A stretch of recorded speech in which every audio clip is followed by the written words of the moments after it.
Hi, and welcome back to the Financial Plan.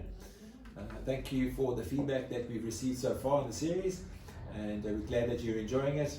For those that might have missed it, our first video on the protection of wealth was on the life protection pillar, and the second pillar was on the loss of income protection pillar. Today, we unpack the third of four pillars, namely the lifestyle protection pillar. And what exactly is the underlying theme of the life protection pillar, Jason? So we're talking healthcare, Dylan, but more for severe illnesses and diseases. Okay. So you're referring to like medical aid or medical insurance there, Jason?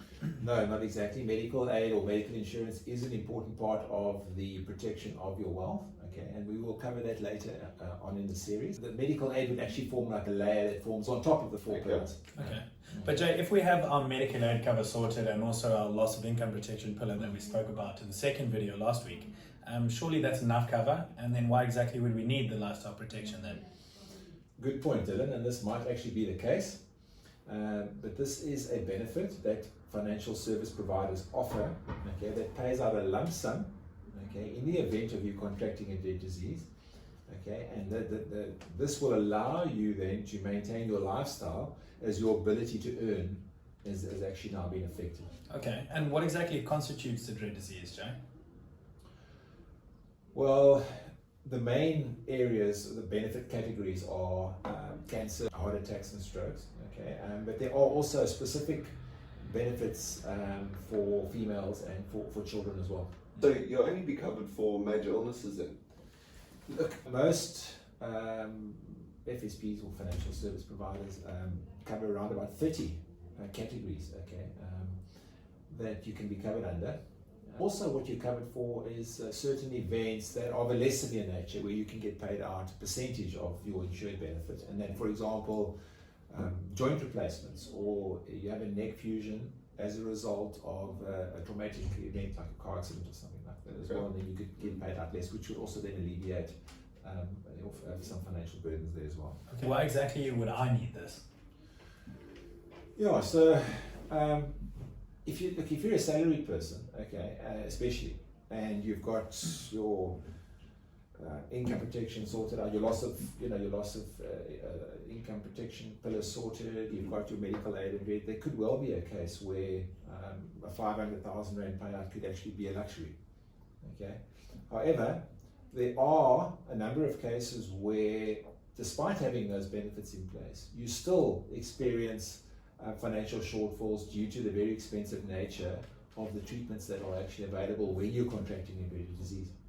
So one could also incur a lot of out-of-hospital expenses, that are not covered now by your medical aid and gap cover if you have one of these major dread diseases as well. Therefore, that payout would help you in that scenario.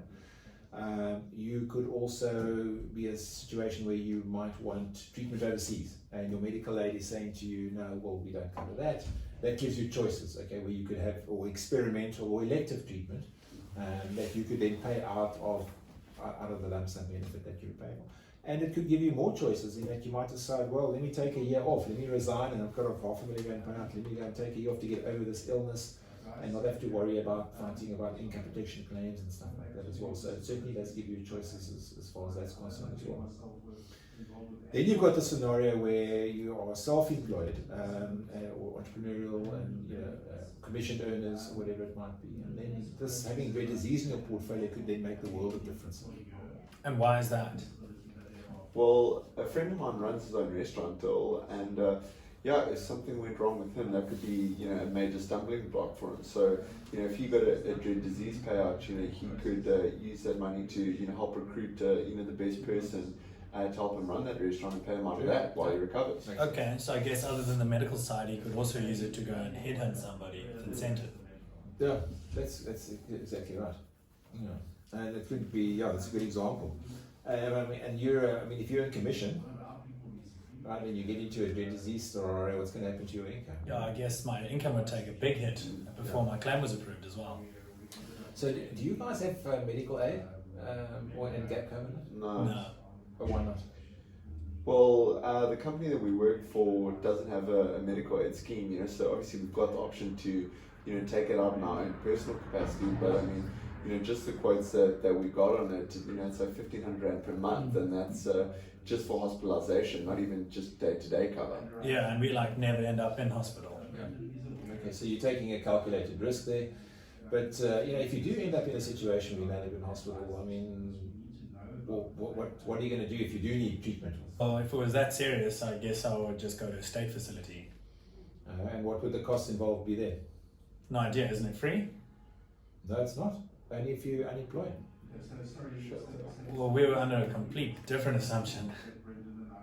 Yeah, so you're taking a calculated risk. Right? You're saying, why should I pay so much money every month if I hardly ever go to hospital? But what you need to be aware of is that, I mean, I know somebody, as an example, that was in a big car accident and has had 2 operations already, and the bill currently is sitting on 70,000 Rand.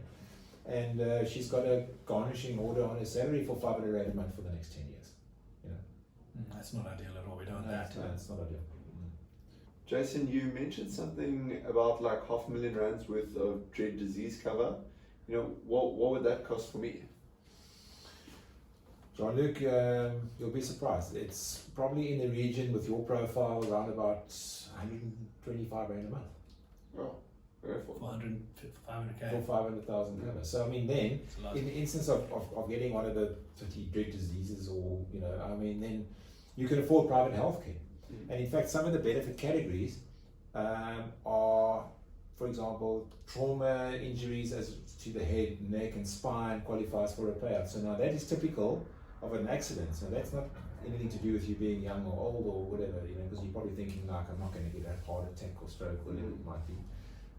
But yeah, so that would put you in a situation where you could afford private healthcare, and it's a lot. Would you agree? I mean, it's not a substitute for medical aid and gap cover and everything, but it's it's quite an affordable alternative, as opposed to having nothing in place. Yeah, 100%. And I mean, at 125 Rand a month, I must add, I'd hate for that burden to fall on my family. Yeah. Yeah, you're probably right. Okay. So you sold. Yeah. Sign me up. Okay. Cool. So that wraps up our video today on the lifestyle protection pillar. Perfect. And in our next video, we'll be chatting about the 4th and the final pillar of the protection of your wealth, being the policy protection. So please sign in next week. We hope you enjoyed this session. Please don't forget to like and subscribe. And yeah, if you have any other feedback, please feel free to leave a comment below. Love to hear from you guys.